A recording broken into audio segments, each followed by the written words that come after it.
commissions? Specifically one with a huge more attack, perhaps?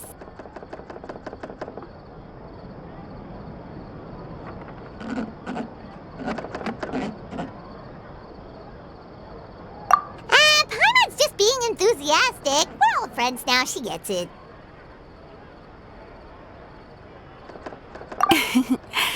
It's always a pleasure to see our two most avid adventurers again. Looking for the next challenge, I see. Actually, we do in fact have a rather urgent commission that is still open. Having read the details, however, I don't believe you'd consider it to be lucrative. Don't worry about that. We were just kidding. So what's the situation? To put it simply, the requester is looking for a temporary replacement actress for their musical. The original cast member ran into some issues and is currently unable to perform the role. But the troupe has also been experiencing some financial difficulties, so unfortunately they cannot afford to pay the replacement actress. That does sound like a tricky situation. So basically they're looking for a volunteer? That's right. Our adventurers reached out to many actresses, but none of them were willing to take the job. There are only a few days left until the performance. If they can't find someone in time, they'll probably have to postpone the show. And delays tend to create all sorts of new problems. Got it. Oh, this one's a doozy. What do you think, Traveler? Any ideas? Even if we took the commission, neither of us have any experience starring in musicals. If you're interested in helping, why not start by having a chat with the requester?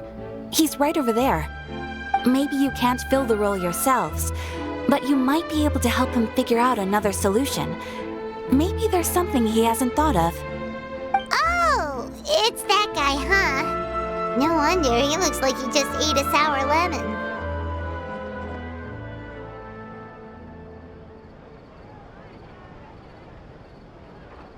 Paimon approves! Let's go!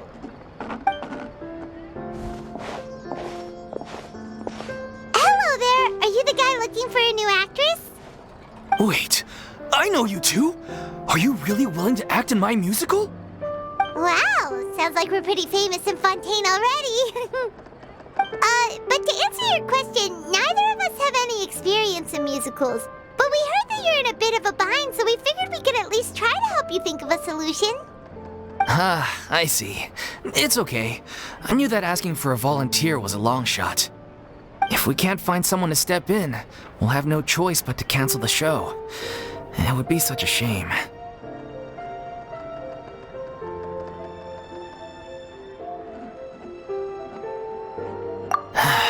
That's the thing. We're not some high-profile theater troupe, just a group of amateur enthusiasts. All our sets and props are very crude. We're grateful enough just to get an audience, never mind ticket fees. If we had a way to make this profitable, things might have turned out differently. But now, it looks inevitable that we'll disband. Disband? You're splitting up the troupe? Oh, I guess the lady at the Adventurers Guild didn't tell you? Yeah, this is supposed to be our final show together as a troupe. One last show, and after that, we go our separate ways. So we were really hoping to end on a high note. Nobody wants things to just fizzle out. Not after all the time and effort we've invested into it. Yeah, the leading lady, in fact. She's been dealing with a chronic illness ever since childhood, and unfortunately, it flared up again recently. It really drains all her energy, so she's in no state to perform. The show just won't be the same without her. But for everyone else's sake, I still hope we can find a way to hold the performance on schedule. Got it. We have a clearer picture now. Let's see if we can come up with any ideas.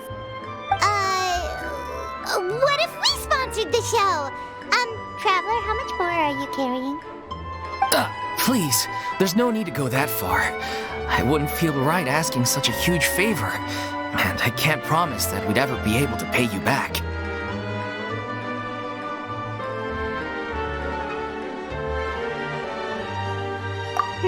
Good point. If the actress just goes through the motions for the Mora, that's not exactly rescuing the show. We should find someone who will put on the best performance possible. Oh, wait! What about... you know who?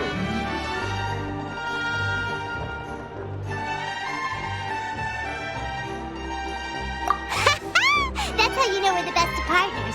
Anyway, she should have all the free time in the world right now. She's really good at performing, and she was once super popular with the crowd. Performing in a musical should be a piece of cake for her.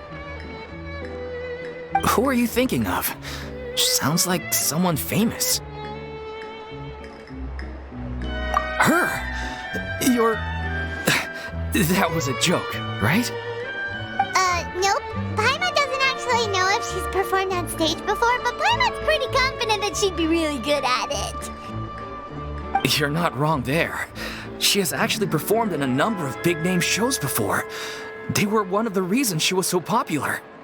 But even if she's no longer the Hydro Archon, it's not like she's suddenly a commoner. She's still an idol to many people in Fontaine, including myself. I just think Lady Furina might feel a bit out of place in an amateur troupe like ours.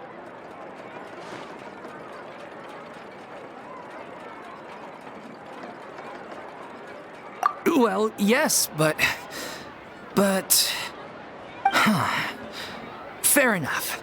I mean, if she was actually willing to, then of course I'd be honored to have Lady Furina star in our show. I'm sure the rest of the troupe would be delighted too.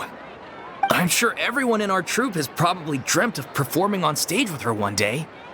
Of course, it all depends on whether she's interested. She might consider this opportunity beneath her. No point in stressing about that. We'll only know if we ask her. And besides, things are different now. There's no reason for her to be all high and mighty anymore.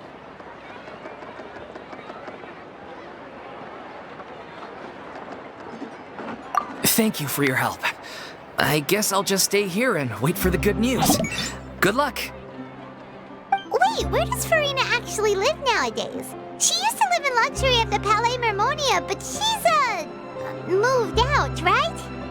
As it happens, I have her current address here. I can provide it to you.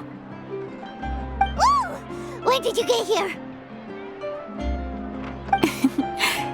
I came over when things were starting to sound more promising. I thought I should be at the ready in case my assistance is needed.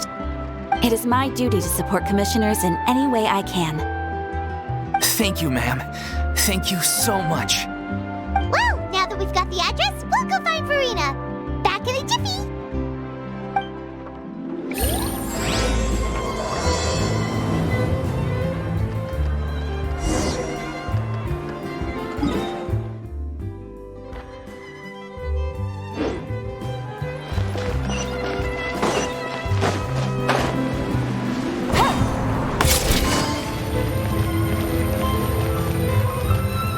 Take it easy. Did Catherine really give us the right address? She lives here? Not that there's anything wrong with this place, it's just, a bit of a step down from the Palais Mermonia. You know, it's common courtesy to make sure the homeowner isn't in earshot when you're denigrating their abode. Ah! Okay, when did popping out of thin air become all the rage? First Catherine and now you? I was just out on a shopping trip. I ran out of macaroni, so I went to grab a few more bags. I used to have a much wider range of choices when it came to food, but now I'm finding that simple, traditional home cooking can be quite delicious too.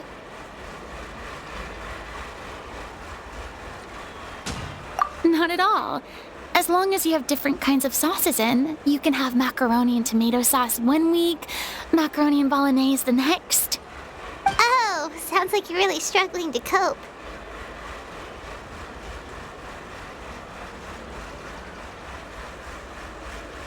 How rude!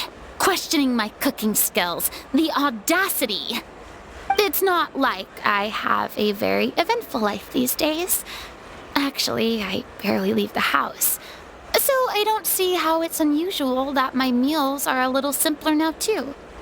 Besides, I'm sure I could master dishes like la lettre focilor or blubber profiteroles in no time, if I felt so inclined.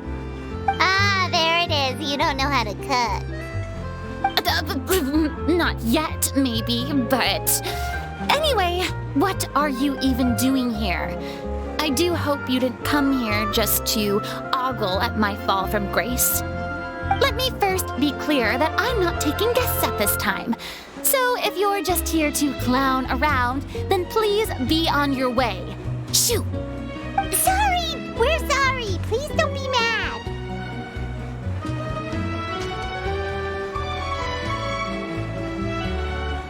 Yeah! Exactly! What the traveler said! I wasn't trying to make fun of you. Hang on a sec! You weren't exactly holding back either! My help? Well, maybe you're forgetting that I'm no longer the mighty Hydro Archon. I don't even have a vision now. Don't worry, it's nothing that serious. It's just very specific, and you're the one with the power to help! Oh? Well, if that's the case, then fine. I'll spare you the lecture about your attitude just now. So tell me, what specifically makes this matter so specific?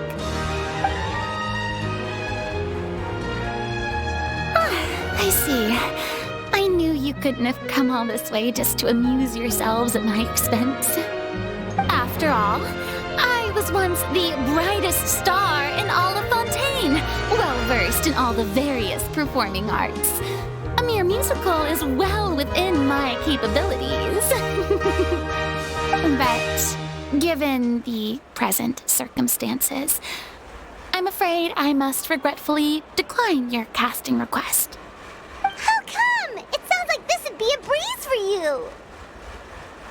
True, but I have made a decision to retire from the stage.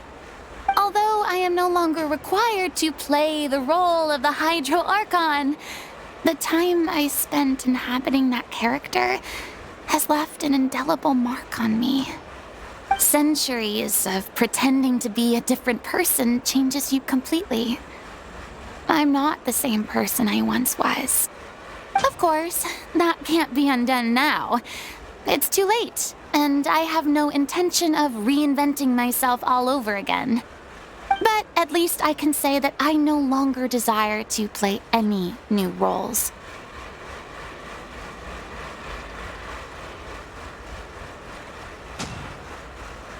Paimon can understand, but this is just a one-off part to fill in for someone who's sick. Surely that's okay. Whether it's a one-off or not, it's a boundary that I've committed to no longer cross. If I make an exception to the rule now, I'm just leaving a back door for myself, which would be the same as not having a boundary in the first place. So I'm not going to perform, and that is that. Okay, guess there's no convincing you. Well, is there anything else we can do to help out the troupe? Otherwise, they'll just have to disband without any fanfare. Do you know any other actors who might be interested in the role? Nope. Short and to the point, okay. I've never been great at maintaining relationships. Besides, anyone I've ever worked with probably couldn't wait to get rid of me. Since I'm just an ordinary person now, they'll probably just laugh in my face if I go asking them for help. True, but I mean, could you even blame them? I show up out of the blue, begging and groveling for their help with a show they won't even get paid for? Oh, no way. I'm dying from embarrassment just thinking about it. Nope, not happening. Well, is there anything else we can do? This performance really means a lot to the guy we're working for. Have I not made myself clear? You're barking up the wrong tree.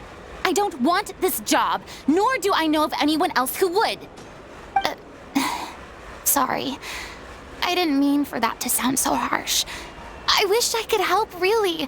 But if I thought I had the answer to this problem, I would have said so by now. It's all right, Furina. Paimon just wanted to make sure we tried everything. Oh, everyone in the troupe will be so disappointed.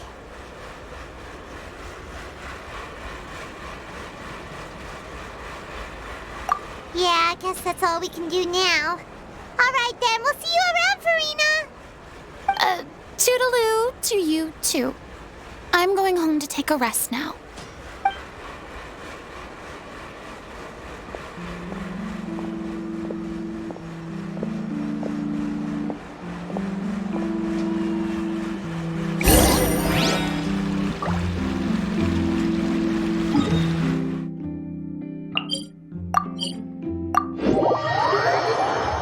It's too bad, but we have to respect Furina.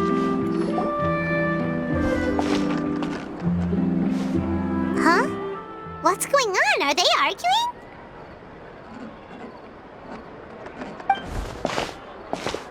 That's besides the point. I'll ask you again.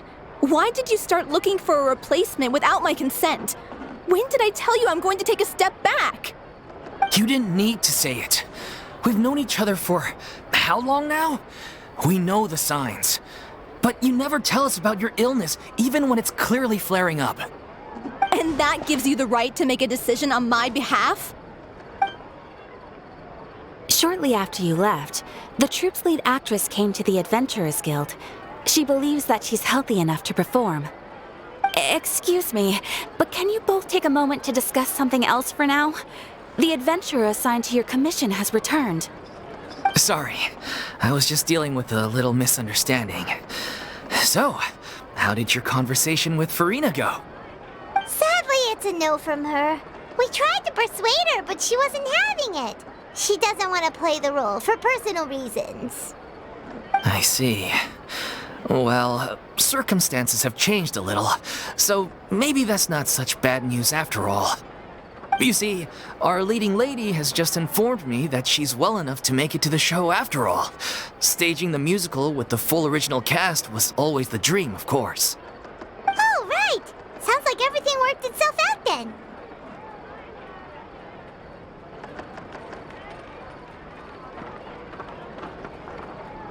Yeah, she'd be livid.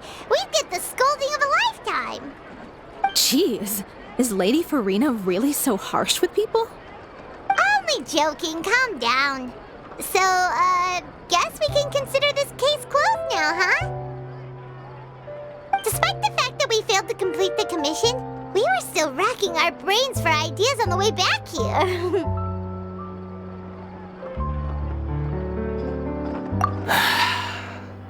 Look, there's no point arguing with you about this anymore.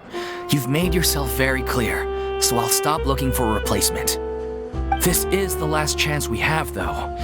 If your illness flares up again, there won't be time to find anyone to replace you. So, are you absolutely sure you'll be able to handle it? The whole team is putting everything they have into this final performance. We have to make sure it goes ahead. Yes, I'm completely confident. I've been taking a new medication from the doctor, and it's working brilliantly. I'll definitely be able to tough it out until the performance day. I share everyone's desire to commemorate all our years as a troupe with a proper farewell show. So the last thing I want is to be left out. Every one of us thinks of this troupe as their home, myself included. You're right. I'm sorry. I let myself get too worried about the show. I should have asked for your permission first. All's well that ends well. Sounds like the show will go on.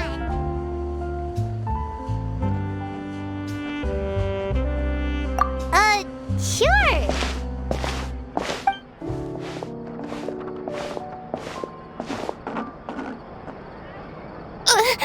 Hey, how did you... I was just passing by because I realized I forgot a couple of items on my shopping list. All right, I'm coming. No need to drag me.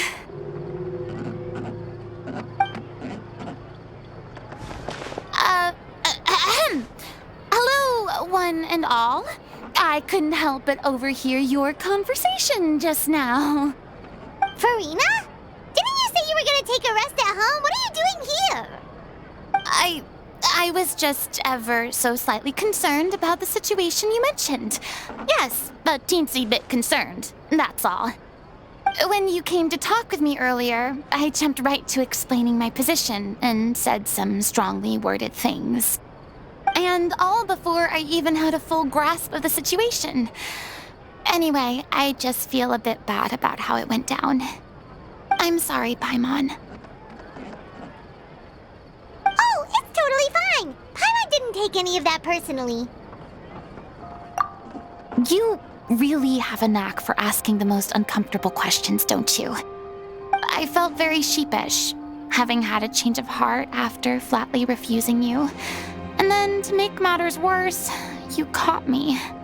But in any case, it sounds like the issue has already been resolved. Yeah. When they said they were gonna ask for your help, I almost had a heart attack. I mean, how could we be worthy of having Lady Furina star in our show? There's no need to think like that, and no need to keep addressing me as lady. Just Furina is fine. I was wondering, if this troupe is so important to all of you, why does it have to disband? If the difficulties are purely financial, then there must be a solution. You could put the shows on pause while you look for a sponsor, for instance. Everyone seems so devoted to the troupe. I'm sure if you keep chipping away, you'll find a way through. We all want to believe that, but some things are just beyond our control.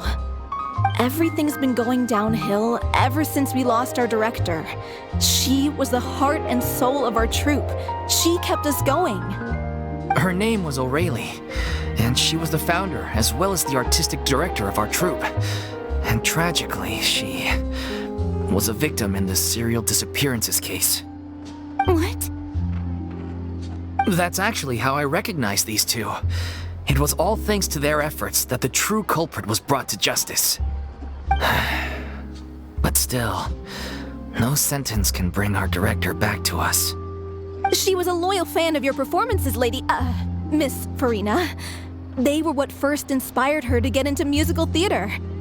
She rallied many people around her who were destitute or had lost their sense of purpose in life, and convinced them to join her troupe.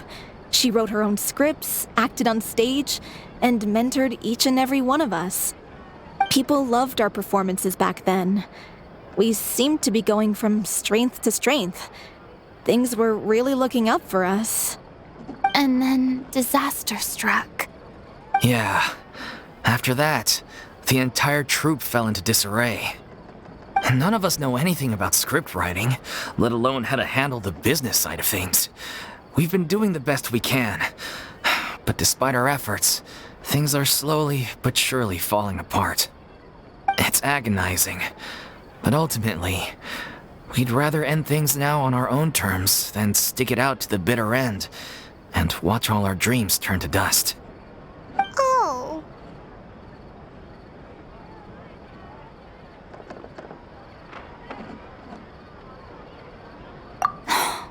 What a terrible waste.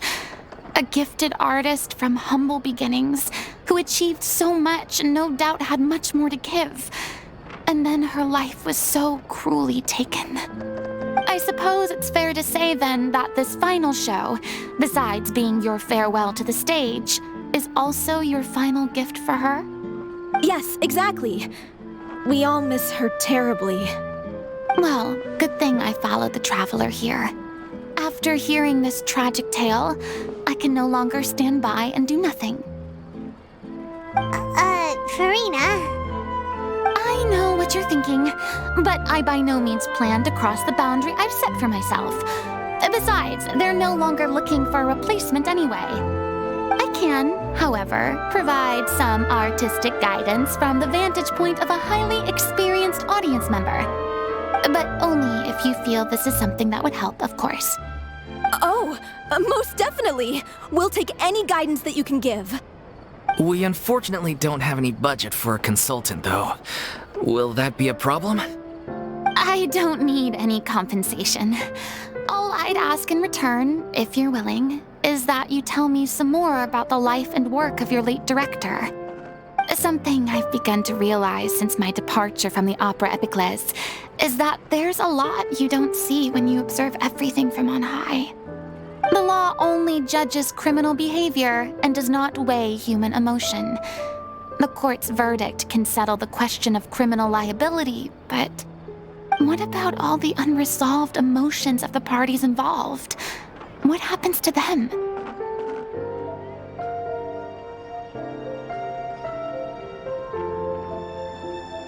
An interesting answer. But if you ask me, I think all emotion shall ultimately return home to the heart and slowly settle with the passage of time. Take, par exemple, how this troupe pines for their late director.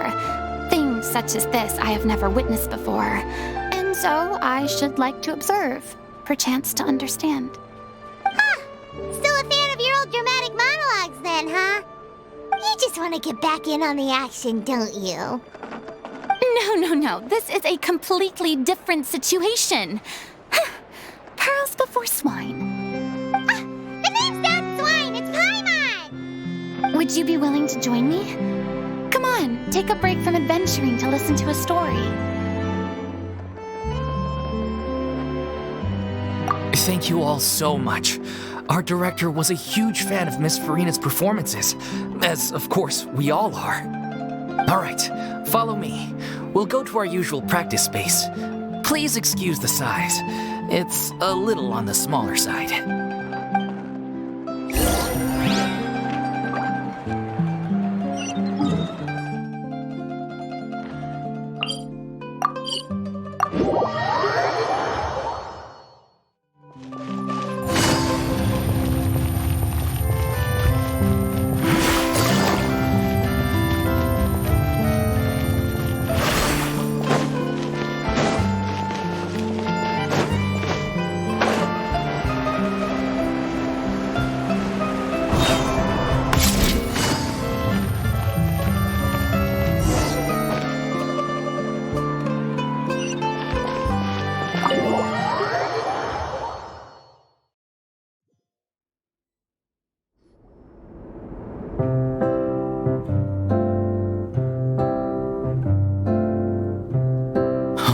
Lady Furina?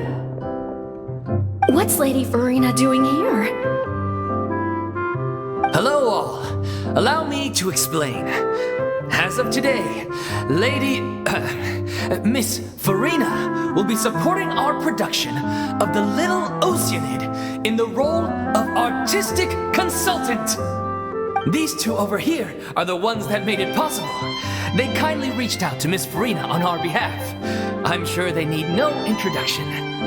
You bet! That was the trial of the century! You helped bring our director's murderer to justice. We can't thank you enough. Oh, please don't mention it. We're just here to join in on the fun. So, you were saying The Little Oceanid? Yeah, that's the name of our final show. It's an unfinished script left behind by our director. One of our greatest regrets is that she never got to complete it. So, if we can bring it to the stage and make it a successful show, we can all take some solace in that. Wait, but if it's not finished,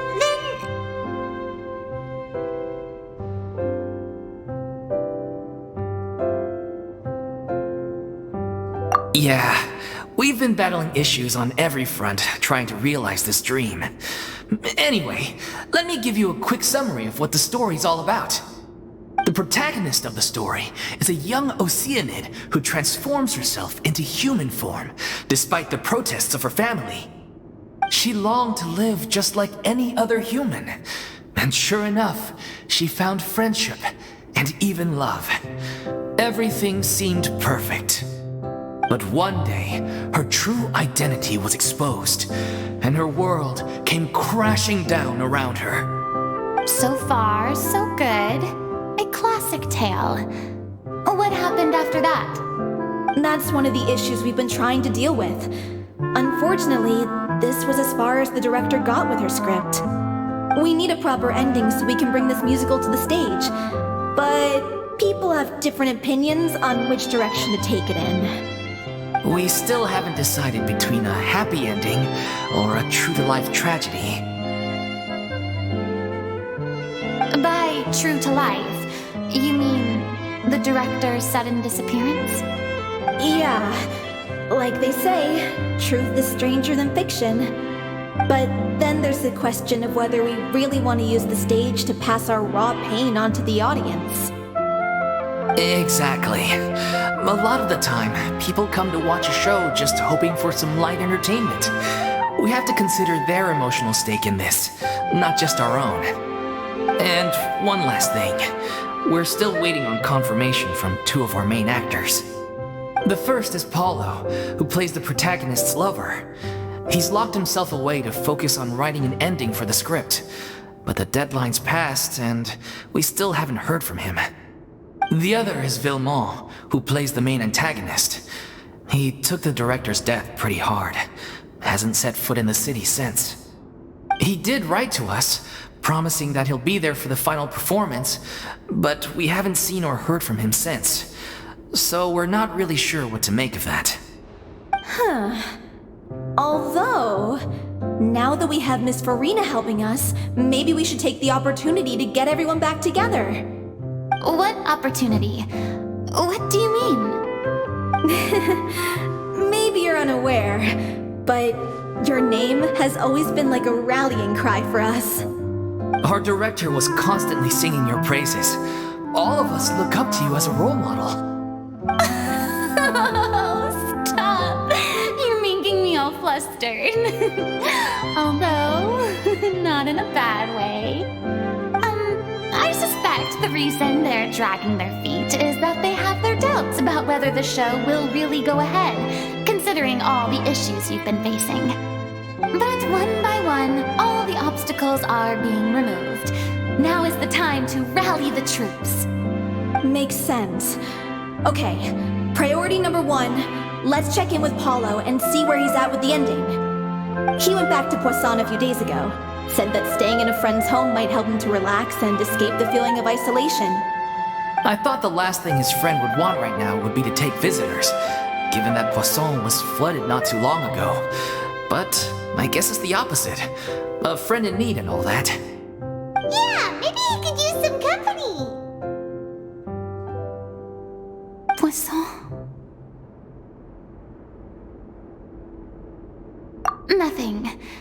I suppose my presence will be indispensable if we are to restore his faith in the show. So, allons-y. To Poisson!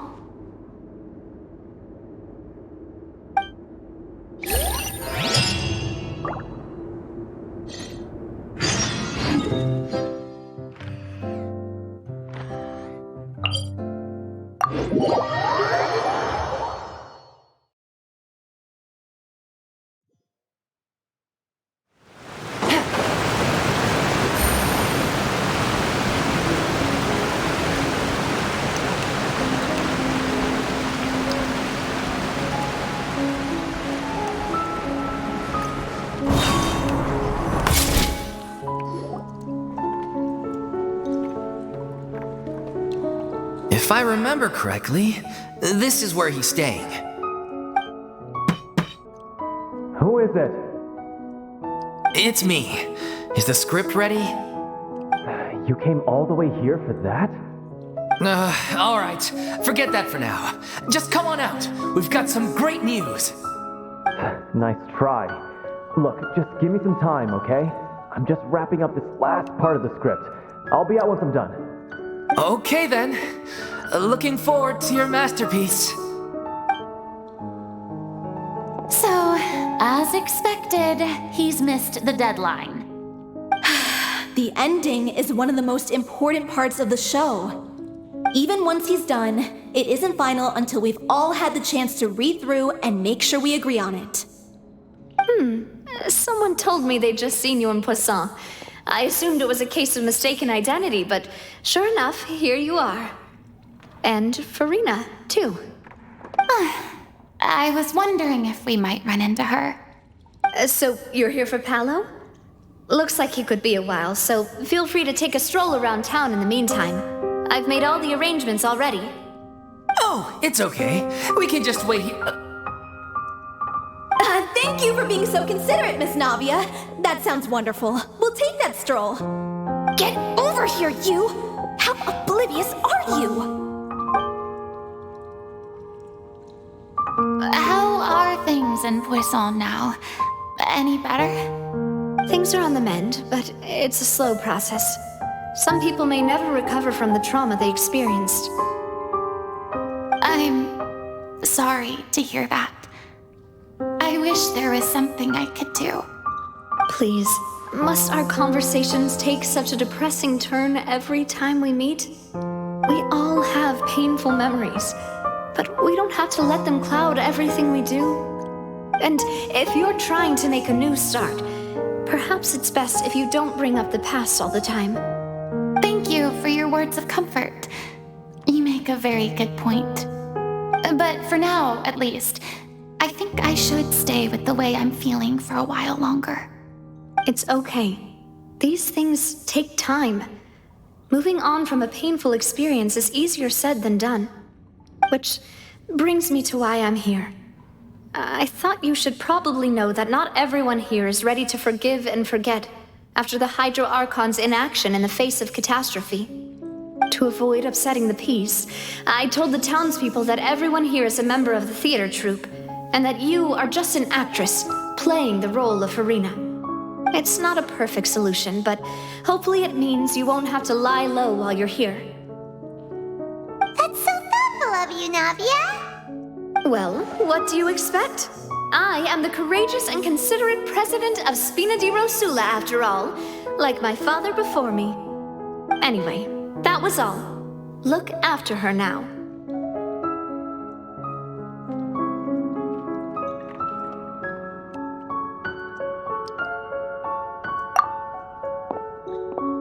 Off we go then.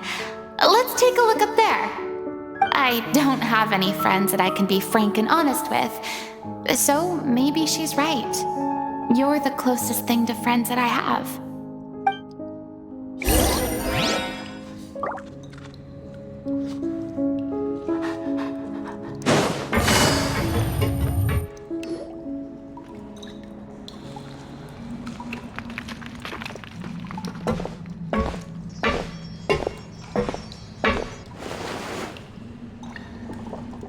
I'm so grateful that Miss Navia was so understanding.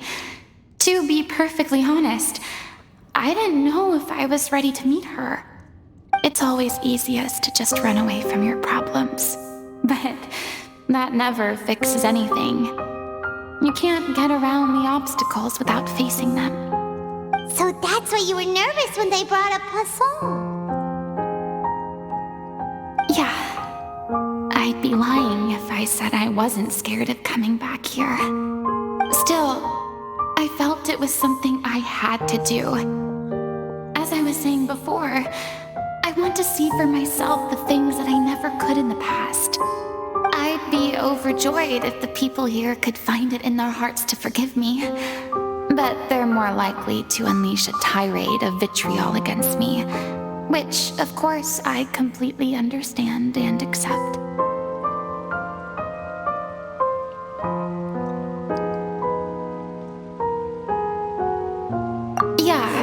I can tell people are watching me.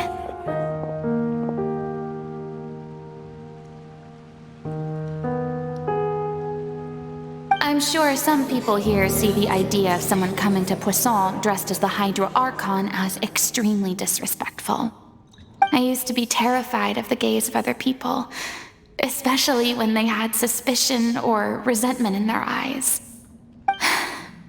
I guess I wasn't quite ready for this after all. I'm not surprised you're making yourself go through all of this.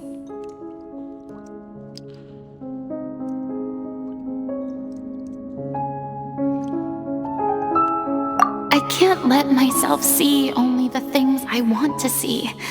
How would that make me any different from before? Look! There seems to be a crowd gathering over there.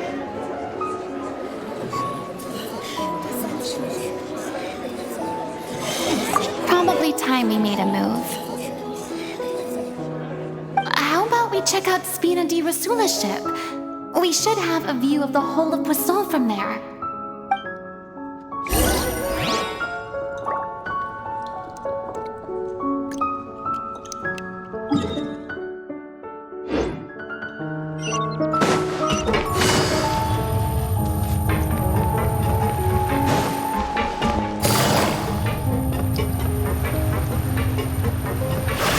Take it easy.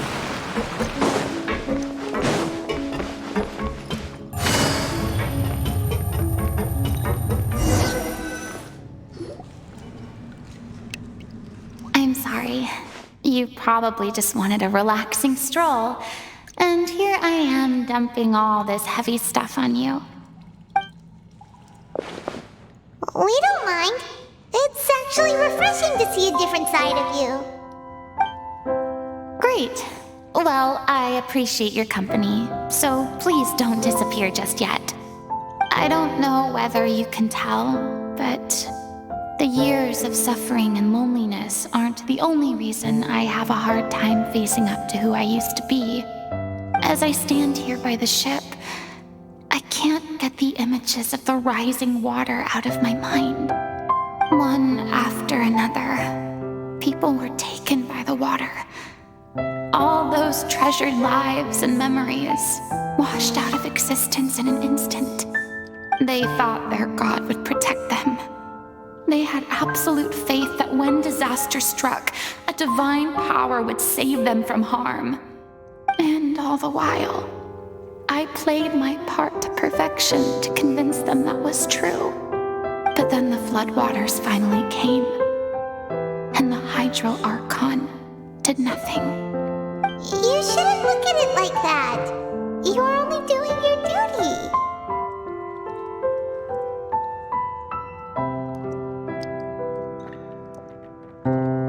I've had to go through so many moments like that for the sake of protecting the truth.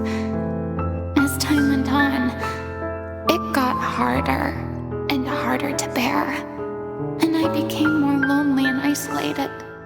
Eventually, I realized I had nothing left except the truth. I became terrified of completely failing in my task, and was haunted by the thought of being left all alone, weeping on my throne. Fortunately, we were able to avoid the worst-case scenario thanks to the help of heroic individuals such as yourselves. Everyone rose to their responsibilities, and I finally regained my freedom. But on some level, freedom also means no longer being needed. I have no further use to people. Paimon would have never imagined you'd see it that way.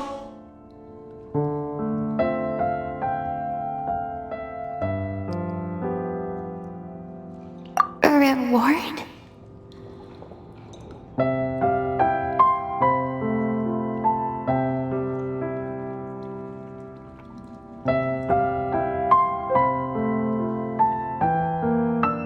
I guess so. Back then, I didn't even dare to dream about having someone to confide in. I was scared of someone recognizing me for who I truly was, and exposing a secret I swore to protect. Believe in the Furina you see on stage. She is the one you can trust.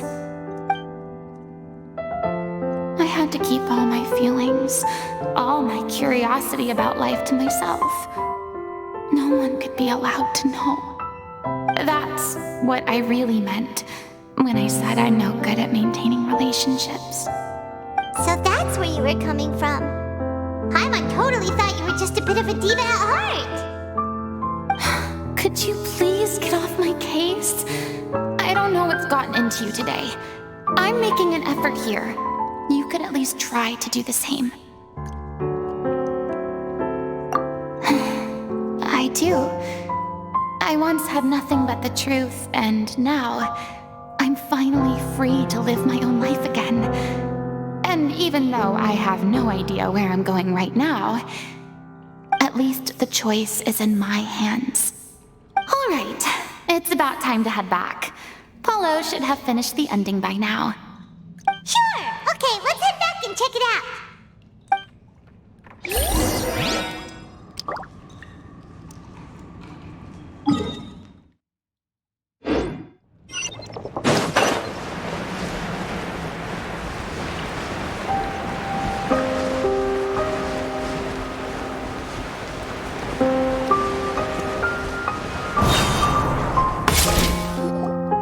Didn't you say you needed to watch what you eat?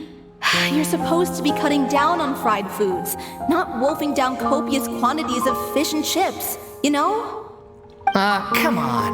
It's not every day we get to dine at Spina di Rosula's expense. Can you believe how generous she is? I'm not about to pass on free food. Anyway, my character doesn't need to be slim and good-looking. That's your job. Are you kidding me right now? It's not your character's health I'm worried about, it's yours. I've spent my whole life battling the effects of ill health, and it kills me to watch you willingly ruin yours by filling yourself up with junk all the time. Oh no, looks like they're arguing again. We're back! Could you maybe put your differences aside for a moment? You're back.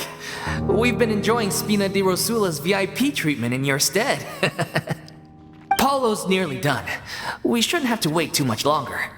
Great! So you were discussing your characters, right? We heard she's playing the Oceanid who turns into a human girl. What about you? Me?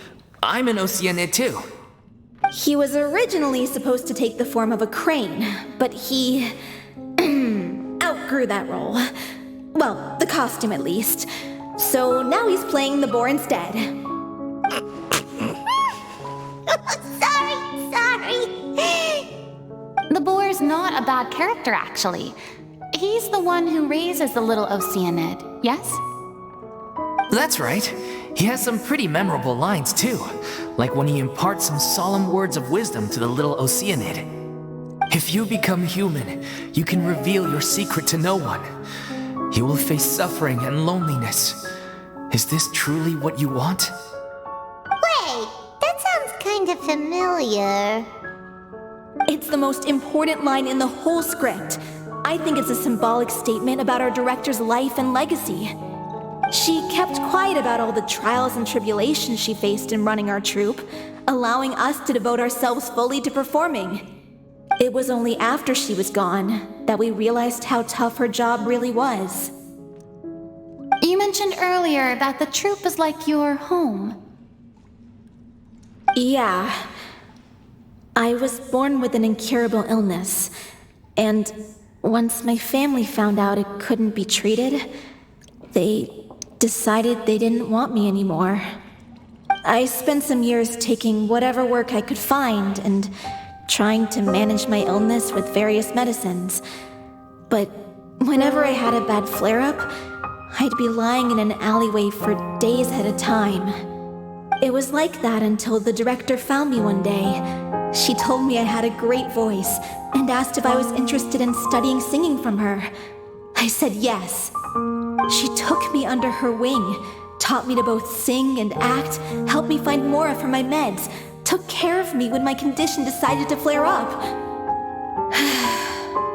I know it was all a huge burden on her. She sounds like a really incredible person. She really was. She gave everything she had to her troupe and the people in it. All of us were so proud to call her our director. I was a lost child too when she found me. As the child of a murderer, my parents weren't around when I was little, so I got sent to an orphanage. The other kids were always picking fights with me. They'd say things like, "Come on, you must be pretty tough if you're the son of a murderer." It was just to taunt me, though. I was an easy target, and they knew it. One day, I got beaten up so bad that I just couldn't take it anymore, so I ran away. I lost all faith in humanity by that point. Thought the whole world was out to get me. Let me guess. Fortunately, the next person you ran into was the director. Yeah, for the first time in my life, I was somewhere I felt safe. and I promised myself I'd stay here until the day the group parted ways. The day you hoped would never come. How times change. Oh, you're finally done? Get your butt over here. There's someone I need to introduce you to. This is our new artistic consultant, Miss Furina. Furina? The Furina? Oh my god, how did you manage to wrangle that? Please, the honor is all mine. I was profoundly moved to hear about your troupe and your wonderful director. I just wanted to do something to help. Same here. Even so, this is just... Oh, wow. I'm sorry. I'll try to calm down. Now, where was I? Ah, yes, the script, of course. Let me give you a rundown of how the story unfolds in my version of the script. I'm sure you're already familiar with the beginning of the story. A little Oceanid decides she wants to become a human against the wishes of her family. She finds love and friendship in the bustling city. But then, disaster strikes. The people start to notice that all the fresh water in the surrounding area is slowly disappearing. The soil is becoming arid, plants and flowers are withering, and the people begin to panic. The little Oceanid, Cleo, and her lover decide to do something about it and investigate the truth of the matter together. In the end, they discover that all the waste and pollution created by humans over the years has caused the fresh water to flee the land, as if driven by a consciousness of its own. Consciousness? You mean the water is sentient? Water as a conscious entity. There's actually quite a few stories that explore this theme. Since the little Oceanid is a water spirit, she immediately understands how the water is feeling. She then tells her lover about her true identity, as well as the truth behind the crisis. Her lover accepts her for who she is, and works with her to find a way to bring the water back. However, unbeknownst to them, there were some people eavesdropping when she revealed her secret. The little Oceanid is accused of being directly responsible for driving the water away, and faces the greatest dilemma of her life. And then?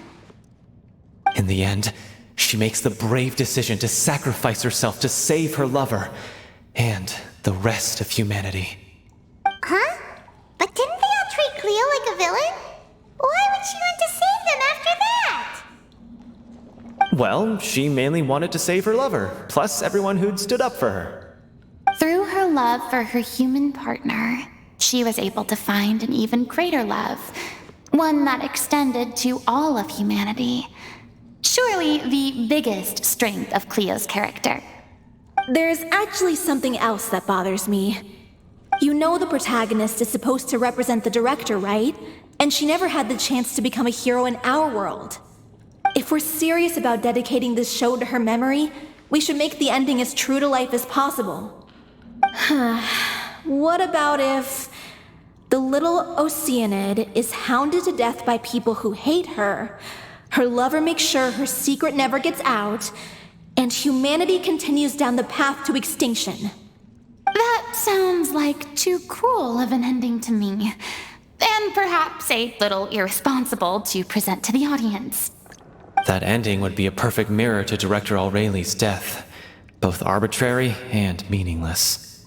On the day when she went missing, Director Aureli had instructed us all, somewhat out of the blue, to leave the court of Fontaine and wait for her outside the city. We waited and waited at the rendezvous point, but she never came. By the time we returned to the city, she disappeared without a trace. We looked for her. The Gardamex looked for her, but she was nowhere to be found. Increasingly, all the signs seemed to point to her being the latest victim in the serial disappearances case. The director was the kindest soul in the world, yet she was senselessly sacrificed for the sake of a so-called experiment by someone who had nothing to do with her at all.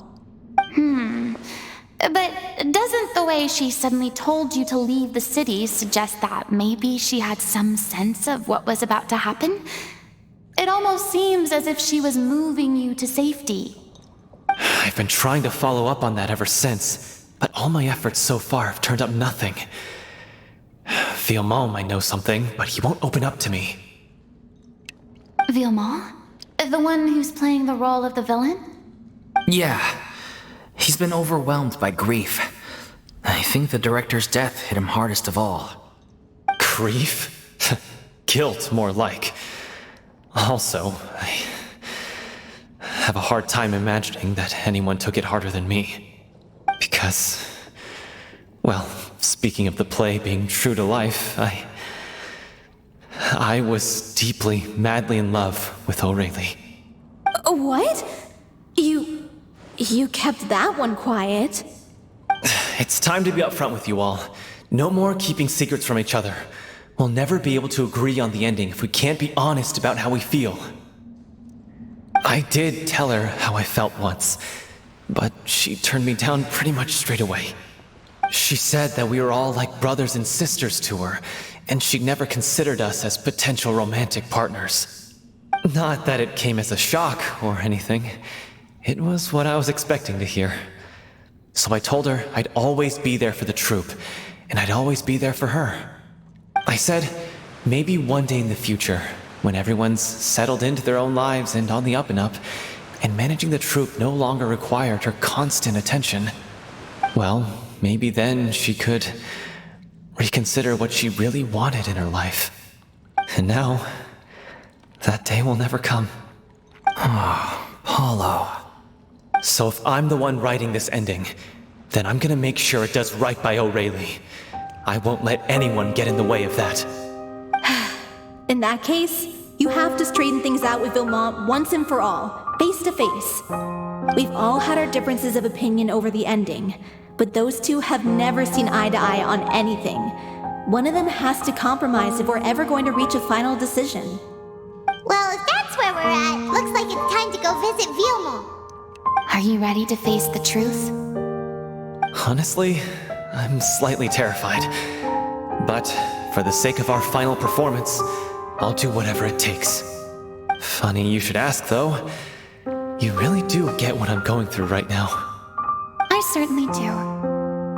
Come on, everyone. Allons-y!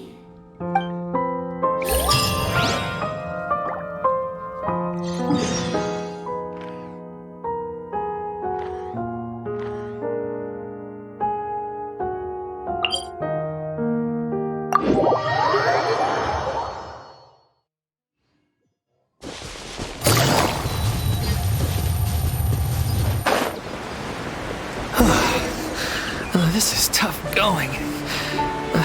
Delphi, are you sure you can manage in your condition? I could ask you the same question. Try to keep up.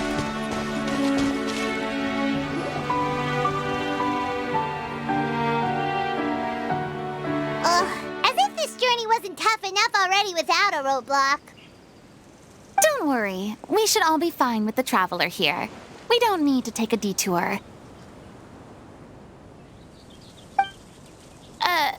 Wait, why are you all looking at me? You're not seriously expecting me to fight, are you?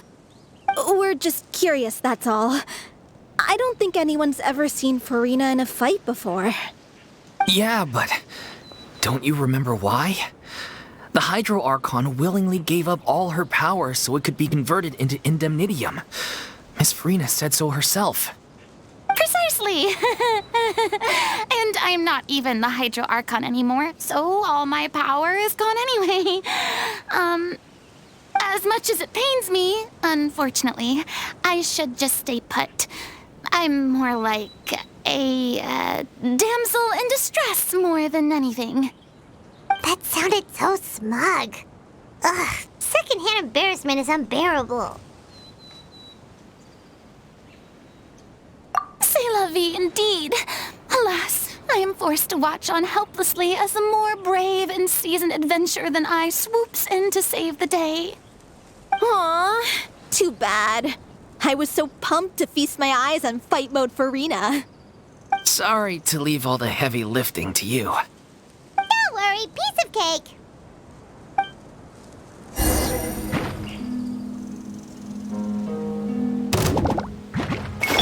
No touching, all hail.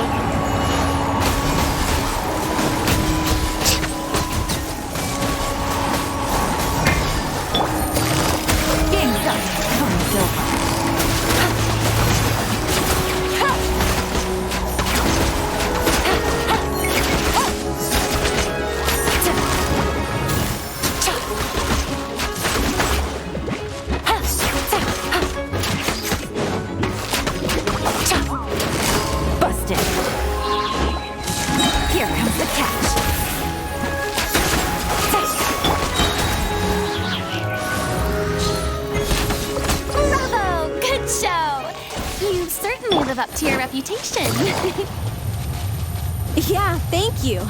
Anyway, the path is cleared now, so onwards and upwards.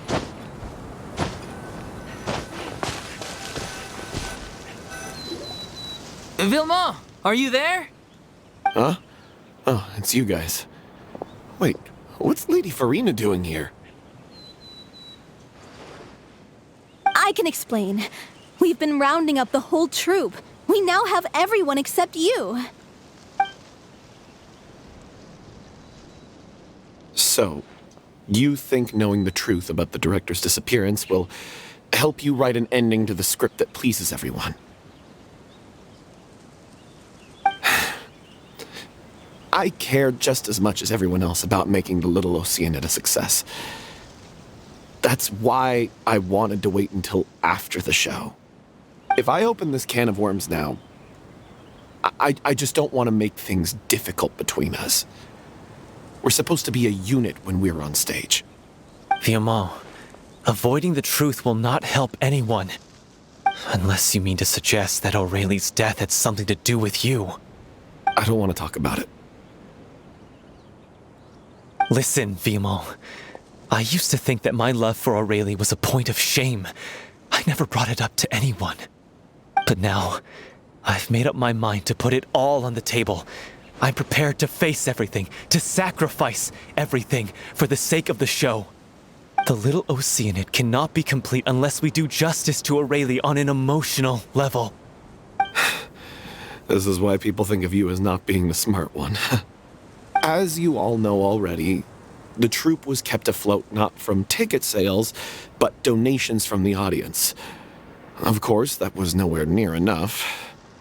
We took on side jobs when we weren't performing, but even then, the troupe's financial situation was pretty dire.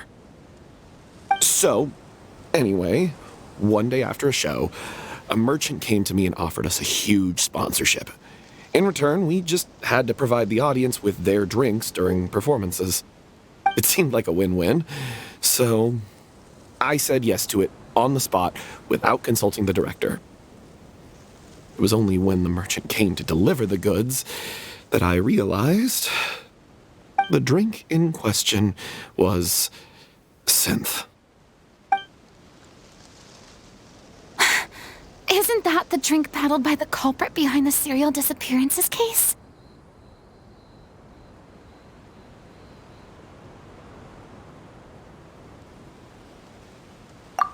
I freaked out when I saw the boxes, and I told the director everything right away. She was completely shocked as well. But she didn't reprimand me for making the decision without consulting her. Instead, she contacted the merchant and stated that the troupe could not agree to this collaboration. The merchant was furious, berated us for going back on our word, and threatened to sue us for damages. The amount was astronomical. There was no way we'd be able to pay. And then? I was going to sort it on my own, but the director stopped me. She said that this was an issue for the whole troupe and it wasn't my fault.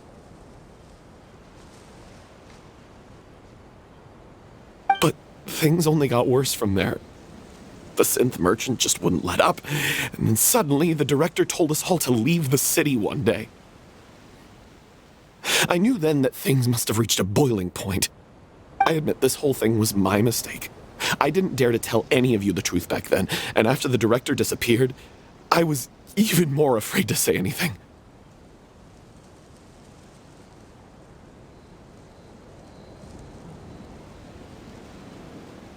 Yeah, I got Aurelie killed. There, I said it. Happy now? Hey, don't say that. You traitor! You knew Aurelie was in danger. Why in God's name didn't you tell us? What do you mean you were afraid? This was a life and death situation. We could have saved her. How could you be so stupid? Please, try not to get too worked up. Yeah, listen to him. You need to stay calm. Stay calm? How can I stay calm? This guy got Aurelie murdered. She was the love of my life. And he has the gall to try and high-road us, claiming that he kept his mouth shut for the sake of the show! How about taking some responsibility for what he's done?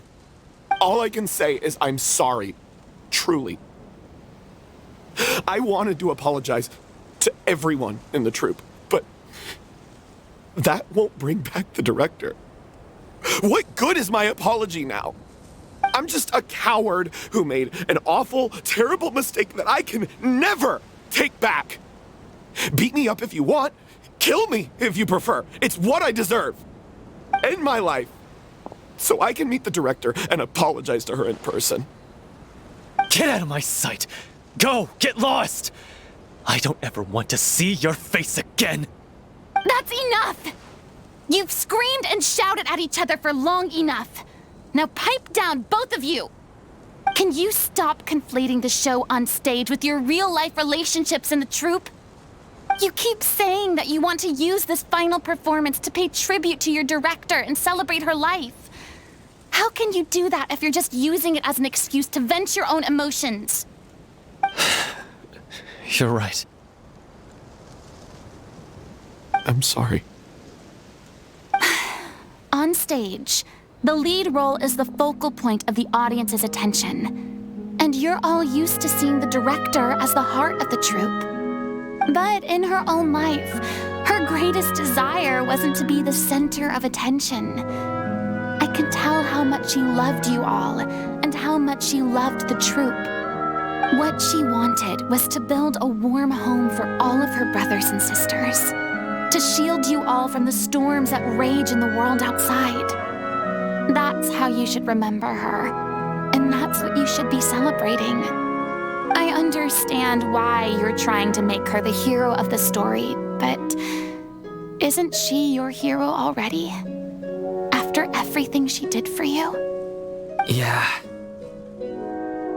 So think hard about what that means. And then think again about what you hope to achieve by arguing with each other. If you really hate each other and can't reconcile your differences, then you could just call it quits now. Why bother with the final performance if the group is already fractured? But you can't bring yourself to do that, can you? You care too much about Director O'Reilly and the home she built you all to let go.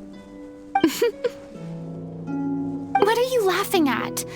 I don't see what's so funny. Sorry, I didn't mean it that way. It's just that, for a moment there, it felt like our director was back with us again. If she'd seen Paulo and Vilmont at each other's throats like that, she would have scolded them exactly like you did, in that same stern voice. Really? But she sounded like such a gentle person. Of course she was. Even her harshest lectures came from a place of kindness, and it showed. She really was a truly outstanding person. What you said, it really puts everything into perspective. I'm truly sorry. I really meant for this to be a genuine apology, but I ended up making it all about me and my self-pity. It's all right. Let's save all this for after the performance. So, the ending. What are we gonna do about it? Clearly, everyone needs to take a step back for now and reflect on what really matters. When emotions are running high, things get lost in the fray. The end of the story needs to focus back on O'Reilly herself. She's the true star of the show.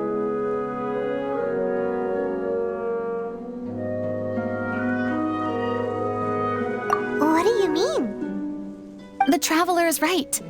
You once investigated that underwater synth base and recovered items belonging to the victims. If you could find anything that O'Reilly left behind, perhaps we can get a better sense of what she went through in her final days. You really think that's possible? I trust that nobody would object to the ending of the story being based on O'Reilly's true feelings. No. Well, we'll leave this in your capable hands. Come, let's pay a visit to the Palais Mermonia. The rest of you, head back to the rehearsal location for now and wait for our good news.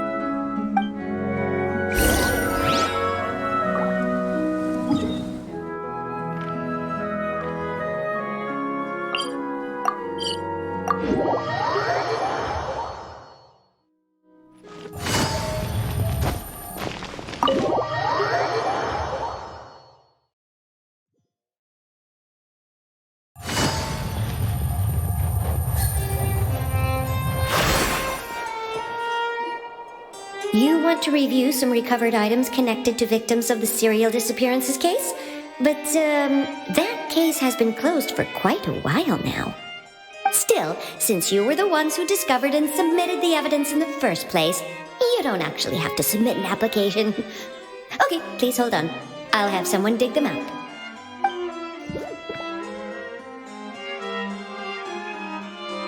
So, this is all O'Reilly left behind. Just whatever she was carrying on her person and this tattered old notebook. Hey! It's full of script lines! And sketches too! Looks like they show where the different props should be placed on stage. Let me take a look. Maybe there's something in here from after she was kidnapped. Aha! I found something. To whoever discovers this diary. Let's see. Looks like she kept a detailed record of her captor's actions. She even mentions the truth behind the experiments on dissolving young women. If we'd had the chance to examine this notebook carefully back then, it would have been a conclusive piece of evidence proving Vacher's guilt. Vacher took so many lives. It's still so unthinkable how many victims he had. I guess O'Reilly must have written all of this down in the hope that her records would one day be of use to investigators. Wait, it cuts off.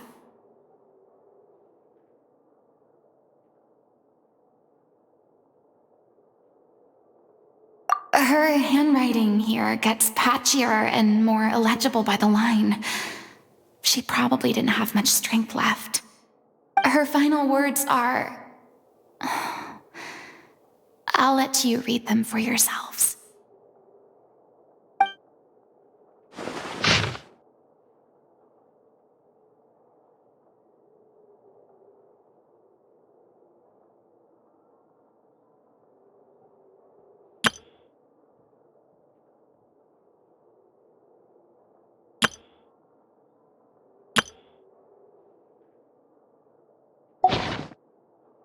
She was so terrified.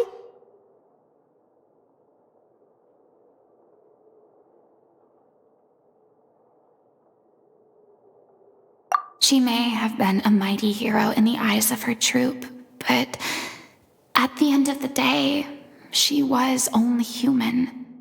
I can't bear to think how painful and lonely her final days must have been. Wait. This part on the last page sounds strangely familiar.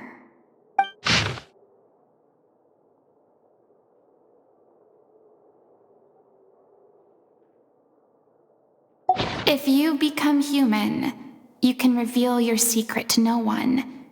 You will face suffering and loneliness. Is this still what you want? Isn't that the most important line in the little Oceanid? Because I am an older sister to them. Oh. So she didn't regret her decision, even as she sat in silence, waiting for death to come. I'm sure this is what the troop would have hoped to hear as well.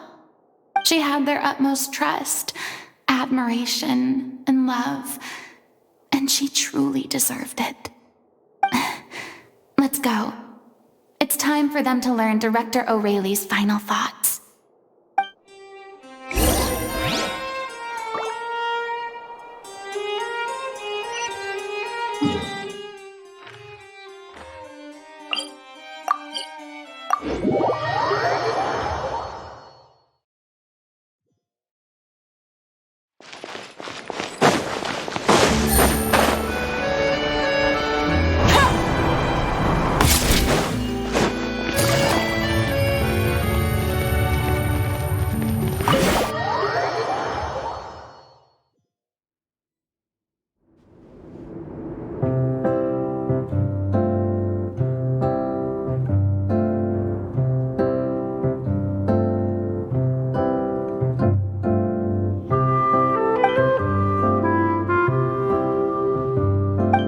She deserves a hero's farewell. If that's the only way to convey to the audience the courage and selflessness that she showed in the face of death, then it's a meaningful way to end the story. Even in the last moments of her life, she was still leaving a trail for others to follow.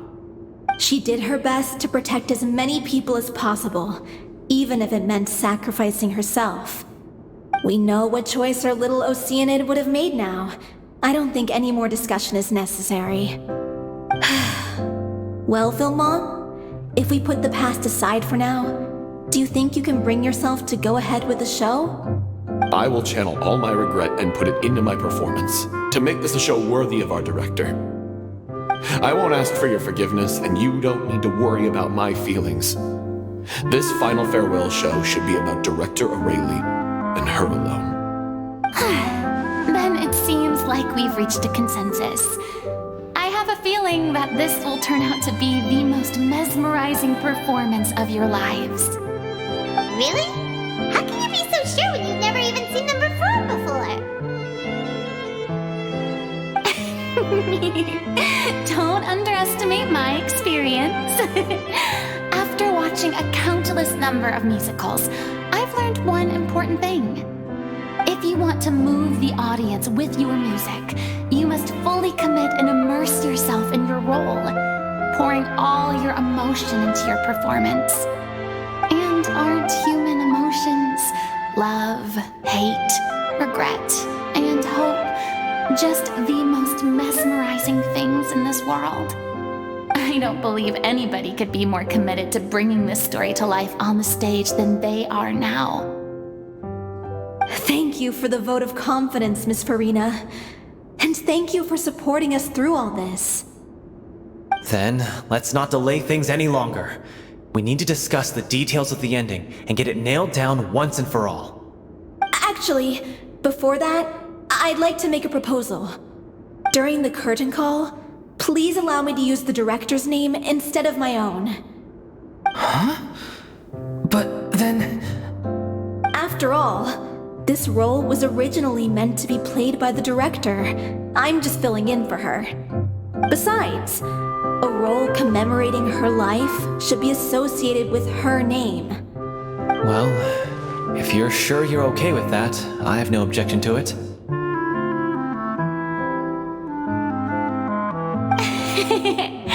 Now we're talking like a serious acting troupe. All right, I'll leave you to fine-tune your musical while I go and procure a stage. Procure a stage? Oh, it's okay. Our usual place doesn't need a reservation. That place? Oh, don't be silly. For an extraordinary show, we need an extraordinary stage. By which I, of course, mean the Opera Epiclese. Whoa, wait, what? No. That's never going to work. It's far too fancy for the likes of us. What are you afraid of? Surely you don't think that Aurelie's story is unworthy of the grandest stage in Fontaine. No, though that's not what I meant. It is supposed to be your grand finale, right?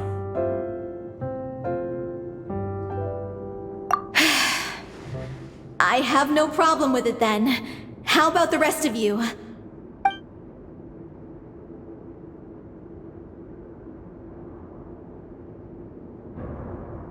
I'll take your silence as a yes. Thank you for giving us this opportunity. It really is a dream come true. Well, then don't disappoint me. If you mess this up, it'll reflect poorly on me too. Come on, we'll need to get the go-ahead from Nervillette. I know just where to find him.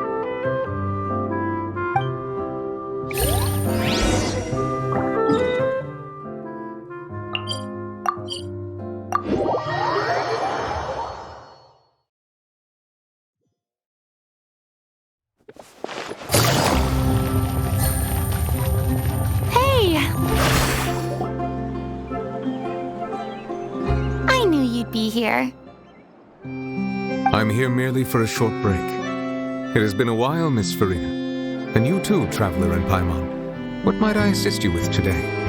I would like to book the Opera Epiclese for an event. You see... I understand.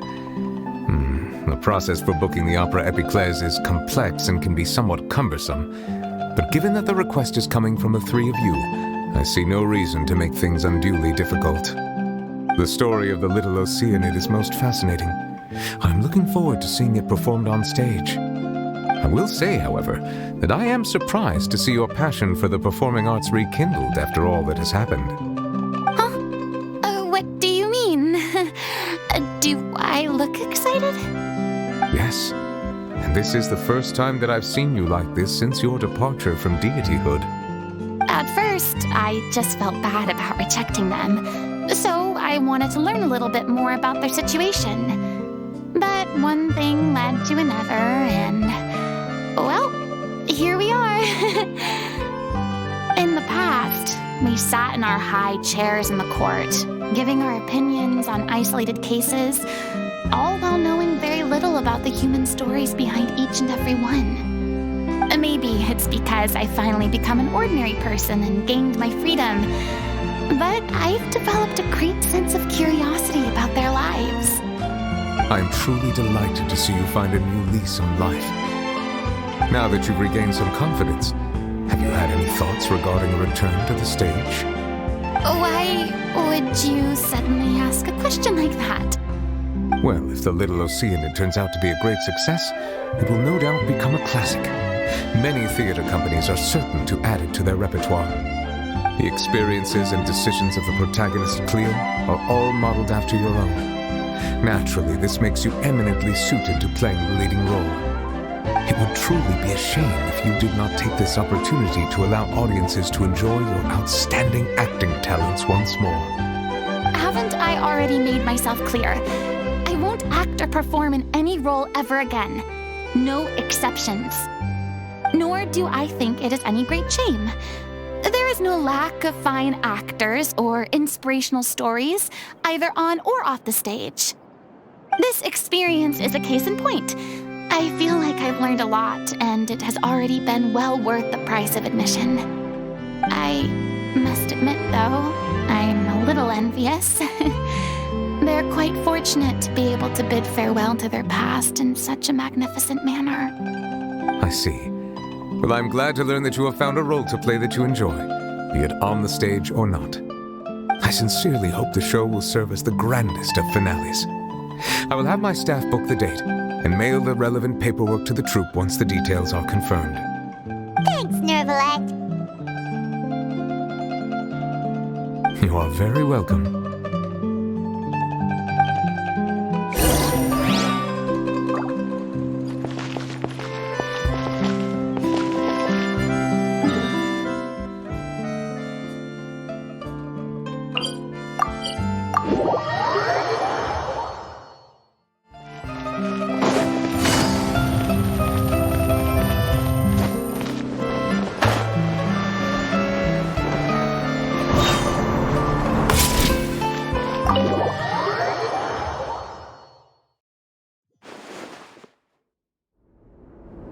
Good news, everyone! It's done!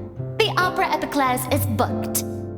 Thanks to my eloquent and impassioned speech, Monsieur Nervalet was moved to provide us with a fitting stage for this special performance. We've had to fight every step of the way for this opportunity, but we now have all of the ingredients necessary to stage a truly spectacular performance. A touching story, a magnificent venue, and last but not least, a passionate and dedicated cast. Now, let's work together and make this show the best it can be. This is truly wonderful. The sooner we can finalize the ending, the more time we'll have to rehearse. Fiumali and I just went over some parts of the script and tweaked a few things. I think it's really going to resonate with the audience now. Wow, you two had a constructive conversation? That's great! Communication is vital to any good performance. Look at us! We've come so far! I never could have pictured this scene a few days ago. It's amazing! Even though Furina's still being a bit of a drama queen about it all, she's really fired everyone up!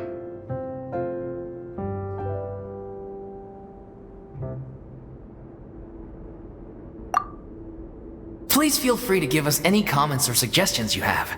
We really value your input. Hey, Loic, get over here. Time to practice the opening number.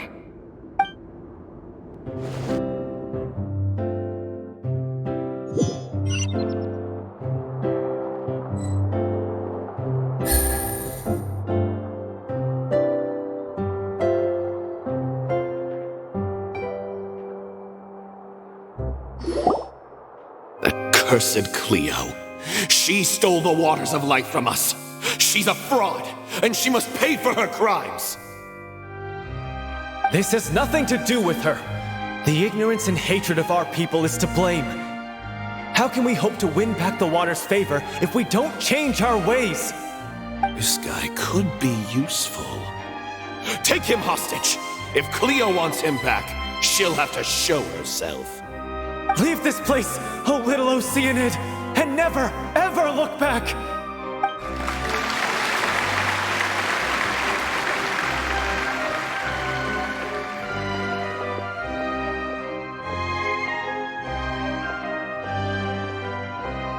Everyone's really throwing themselves into their roles.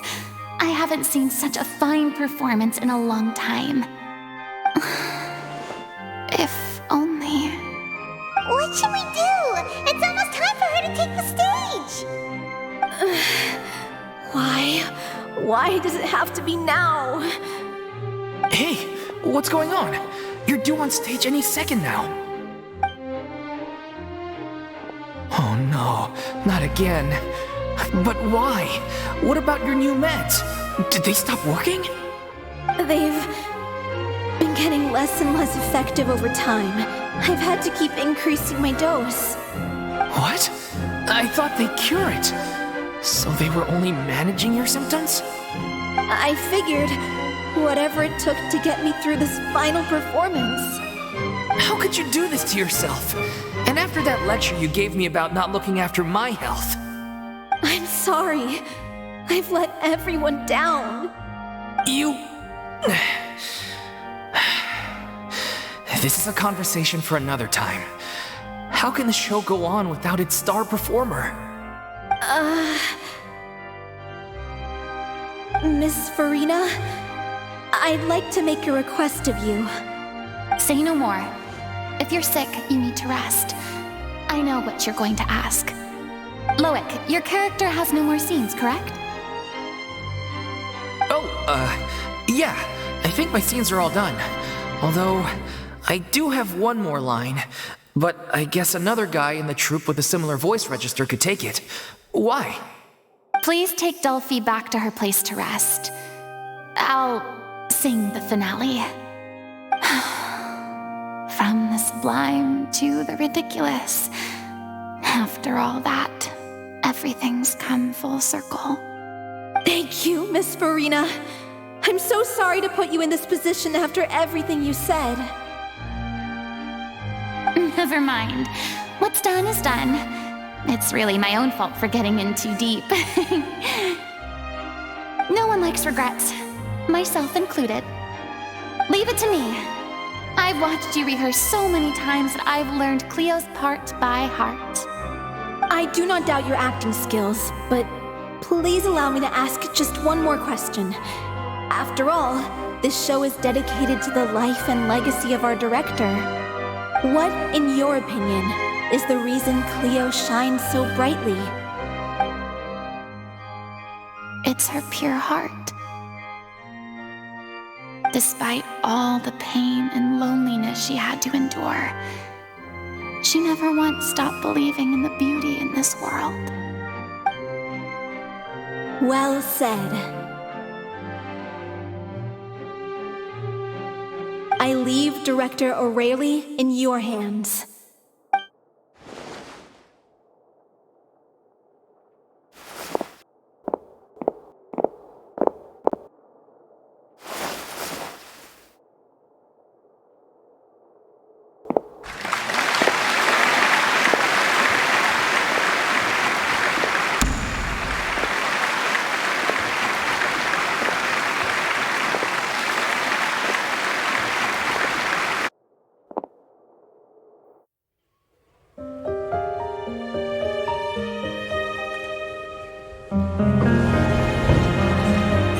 yet?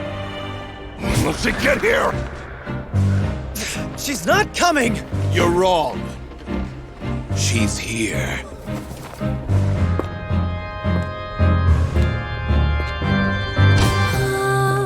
Si je pouvais vivre dans l'eau, le monde serait-il plus beau? Me pardonneras-tu, ô chère mère? L'eau dans son courant fait danser nos vies, et la cité elle nourrit, ainsi que toi, mon doux amour. But what about your wish? My wish?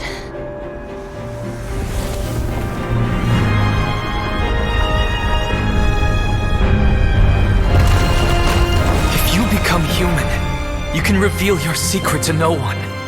You will face suffering and loneliness. Is this truly what you want? Le grand amour ne suffit pas, seul un adieu fleurira. C'est notre histoire de vie, douce et amère. Moi, je suis seule et toujours là, à voir le monde et s'inventer. Et ça ne changera jamais, jamais.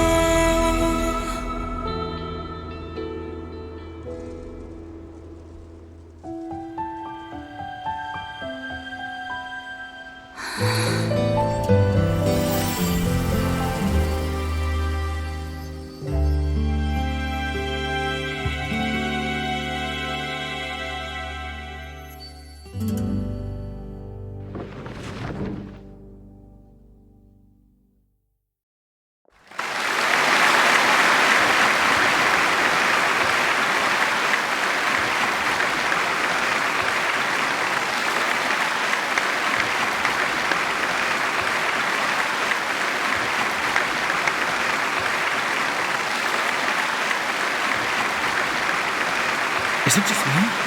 Or was that Lady Furina on the stage just now? She hasn't been seen for a while now, and she just appears out of nowhere? Gotta say, though, her acting skills are as superb as ever. The little Oceanid, Cleo, played by Aurélie Fumont.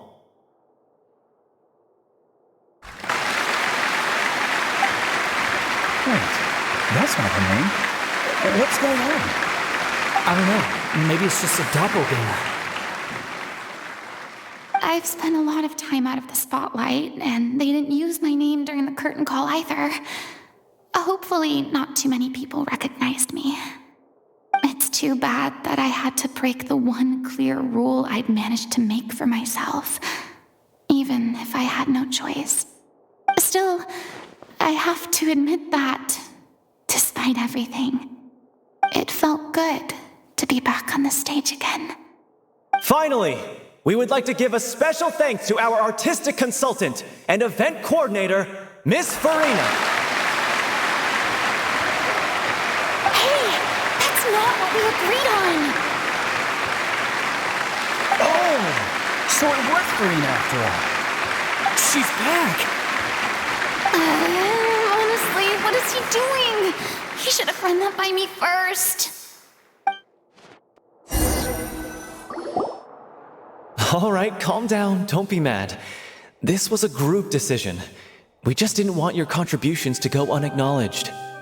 After all, it's been the rule in Fontaine since ancient times that everyone's work, visible or invisible, is equally deserving of recognition. Yes, I know the rule, but it should still be applied on a case-by-case basis. I wasn't ready for this yet. It's no big deal. What's the worst that could happen?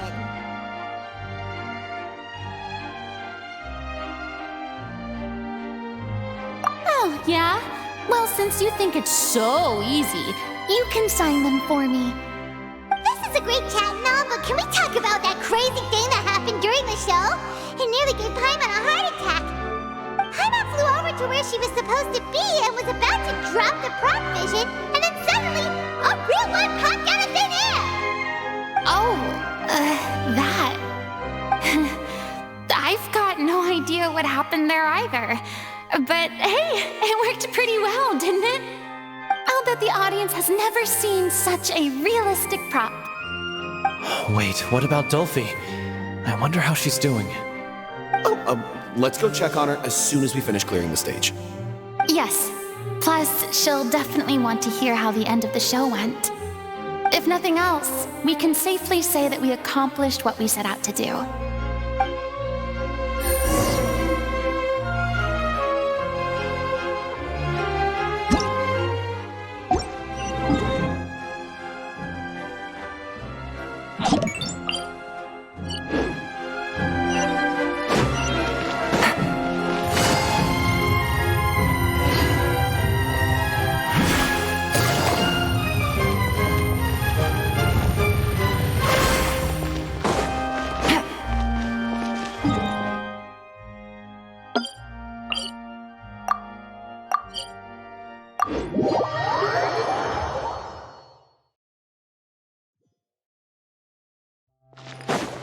Take it easy.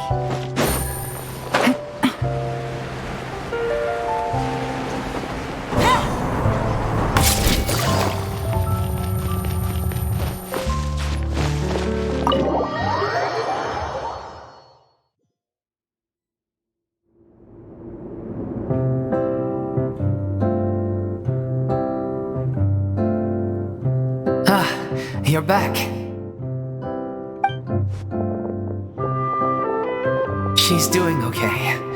Her condition stabilized after taking some of her original medication. From experience, though, I'd say she still needs a few more days of rest. How did the performance go? Was it a success? Did the audience like it? You'll be glad to know it was fantastic! Also, you're not gonna believe what happened while Furina was on the stage. You'll probably be able to read all about it in the Steambird first thing tomorrow morning. That's wonderful. I'm so sorry I failed to see it through to the end.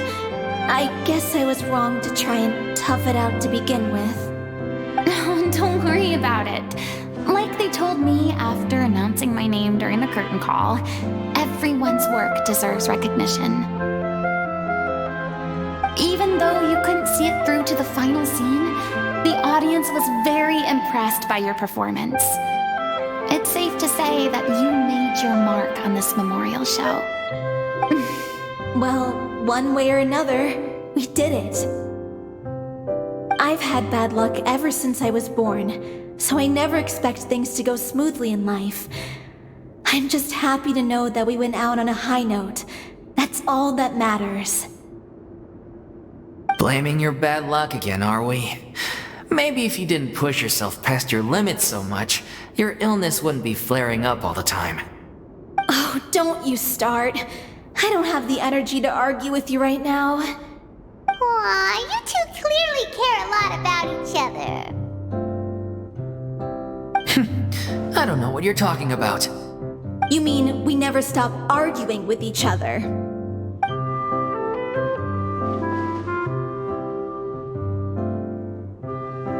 So, any plans for the next step?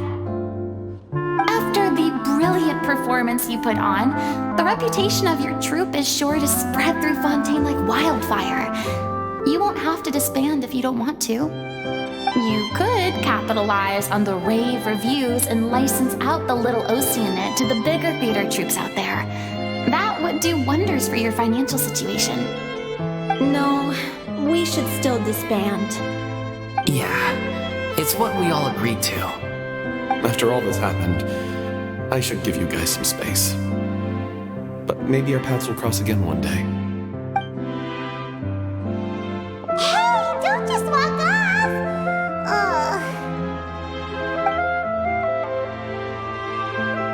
I still want to keep performing, so I might join another troupe.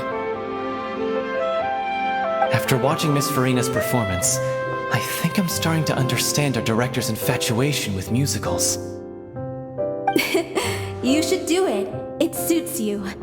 I'd originally hoped to keep performing too, but I don't know if my health will allow me to. Oh, so now you finally got your priorities in order. I guess I'll hold off until you've properly recovered as well. What about you, Miss Furina? Any future plans? Well, frankly, I think a return to obscurity is no longer an option for me. I'm sure a slew of consultancy requests will hound me wherever I go, until I finally acquiesce. You rather sealed my fate there with your special thanks at the end of the show. Sorry. It's quite all right. No need to apologize. What I meant to say is that this whole experience has shown me that perhaps I'm not as averse to a return to the stage as I previously imagined. Maybe Nerilette was right. Maybe Cleo is the right role for me. I still don't wish to pretend to be someone else, but I do have a desire to express myself. So, maybe the show will go on for me after all.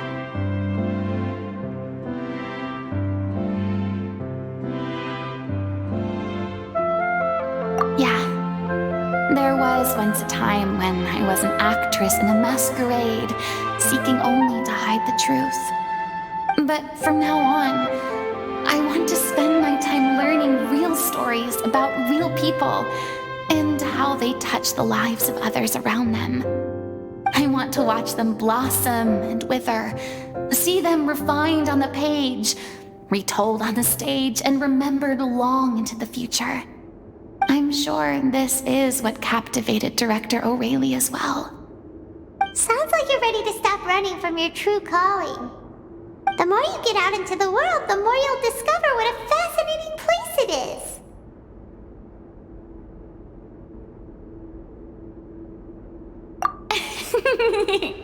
Then it's a deal. If a vision is a gift from the gods, then I should do my best to honor it.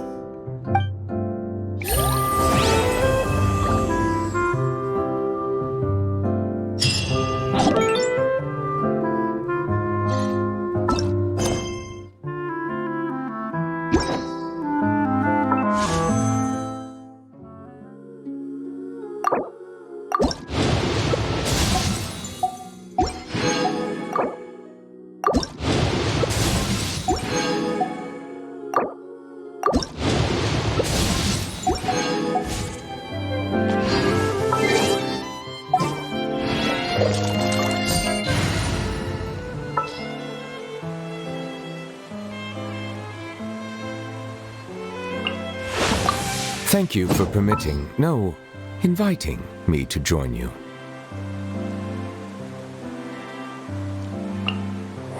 All is accounted. It's ironic to think that in my whole time as a god, I could only ever dream of receiving this kind of power. And now that the gods have given me their blessing, it actually feels more like I'm finally able to take my fate in my own hands. Is that how humans feel about it as well?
Being too popular can be such a hassle. Who knew the people would adore me